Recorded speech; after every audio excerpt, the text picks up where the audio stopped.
திருச்சிட்டம்பலம். திருவாசகம். ஆனந்த பரவசம்.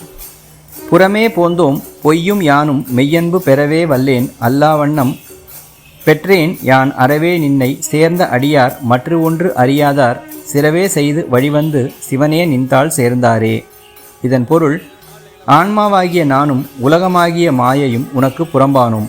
உன்பால் பக்தி பண்ணுவதற்கான உறுதியான தெய்வீக தன்மை என்னிடம் இல்லை. உன்னை தவிர வேறு எதையும் அறியாத பரிபக்குவ உயிர்கள் தங்கள் ஆன்ம போதத்தை அகற்றி உன்பால் இரண்டர கலந்தன. அதற்காக அவர்கள் பக்தி மார்க்கத்தை தீவிரமாக கையாண்டனர். திருச்சிட்டம்பலம்.